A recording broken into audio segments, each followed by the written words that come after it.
Assalamu alaikum. Allah Taala ıyık Kur'an kitabında eskertkin eskertүү ыйманы барларга пайдасын тийгизет деген аятын айткан.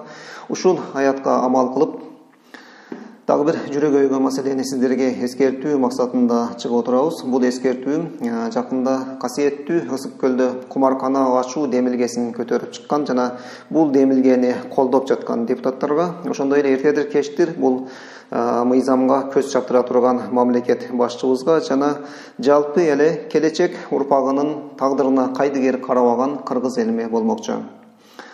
Аллах Таала ıyık Kur'an kitabında kumarpоздук жөнүндө сөз кылып, кумар оюндары бул силерди жаратканыңарды эсиңерден чыгара турган шайтандын ыпылас оюндарынан дейт. Шайтандын ыпылас жоруктарынан.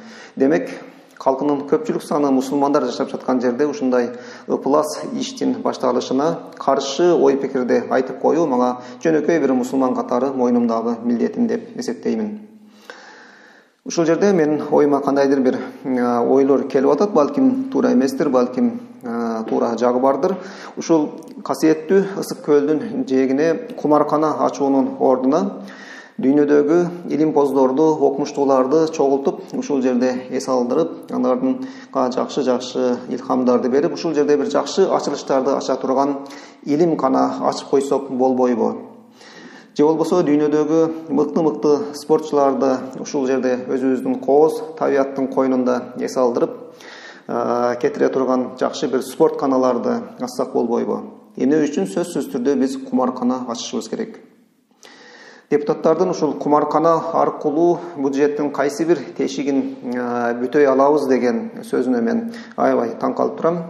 Бизде Кудай Таала бекер эле берип койгон алтын, күмүш, жез, көмүр жана башка толгон токой кендерибиз бар.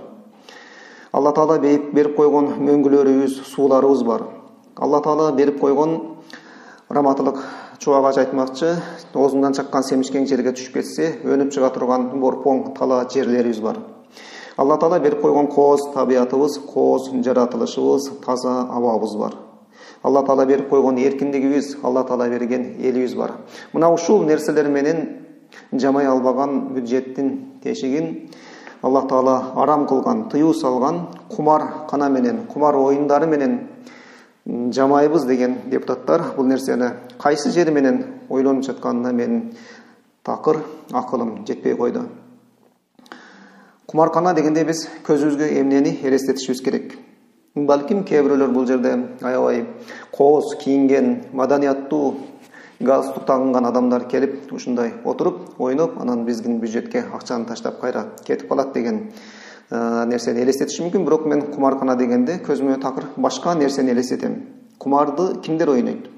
Кумарды биринчиден арамдан акча тапкан адамдар ойнойт. Балким ал бирөөлөрдү өлтүрүп акча тапкандыр, балким наркотикалык заттар менен машыгып акча тапкандыр, балким башка жол менен тапкандыр. Менин түшүнүгүмдө кумар ойноочулардын көбү арам жол менен тапкан акчасы менен ойнойт. Экинчиден, кумар ойногондордун көбү наркомандар болушу мүмкүн. Үчүнчүдөн, кумар ойногондордун көбү башкесерлер болушу мүмкүн. Төртүнчүдөн, кумар ойногондордун дээрлик баары бул жашоодо ошол өзүнүн кумарын кандыруудан башка алдына койгон эч кандай максаты жок адамдар болушу мүмкүн. Демек, мына ушундай адамдар биздин касиеттүү Ысык көлдүн жээгине келип, атайын өзүнүн кумарын кандырганы келген учурда, биз аларды бир гана кумаркана менен кумарын кандыра албашыбыз бышык. Демек, бизге кумаркананын жанында дагы эмнелерди курушубуз зарыл болот. Биринчи кезекте мыйзамдуу түрдө сойку каналарды курушубуз керек. Эгер биз муну мыйзамдуу түрдө курбасак, ал мыйзамсыз түрдө сөзсүз ишке ашат. Ошондой эле бул жерде арак, шарап, аларды айтпай эле коеюн, наркотикалык заттар дагы сатылышы керек. Андан дагы бир ойлоно турган нерсе, ушунчалык дүйнөнүн төрт бурчунан келген, мындайча айтканда, кумарын кандырганы келген адамдардын коопсуздугун ким камсыз кыла алат деген суроо турат. Демек, бул жерде биз ойлоно турган маселелер абдан көп. Кумаркана дегенде максат бул адам өлтүрүү баш болгон бардык кылмыштарга эшик ачып бере турган чоң бир дарбаза деп айтсак болот. Мына ушуларды эске алып, эртедир кечтир мына ушул мыйзамга көз чаптыра турган мамлекет башчыбыз Садыр Нуркожоевичке дагы мен бир кайрылуу иретинде эскертүүмдү айтып койгум келип турат. Эгер сиздин алдыңызга мына ушул мыйзам кирип кала турган болсо, сөзсүз түрдө муну сиз артка кайтарууга тийиссиз. Эгер сиз президент болуп турган учурда ушул мыйзам өтүп кетип, касиеттүү Ысык көлдө кумаркана ачылып кала турган болсо, анда сизге бир чоң 3 жамандыктын болорун мен айтып коюшум керек. Биринчиден, сиз Алла Таалага жакпаган ишти кылган болосуз.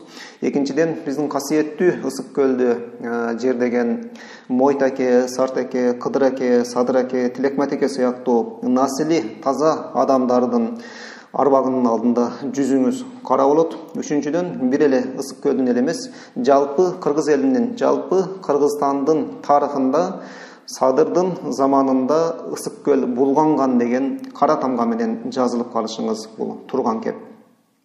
Бул менин жөнөкөй мусулман пенде катары адаттагы бир эскертүүм болду. Кийинки эскертүүгө чейин сак саламат болуңуздар.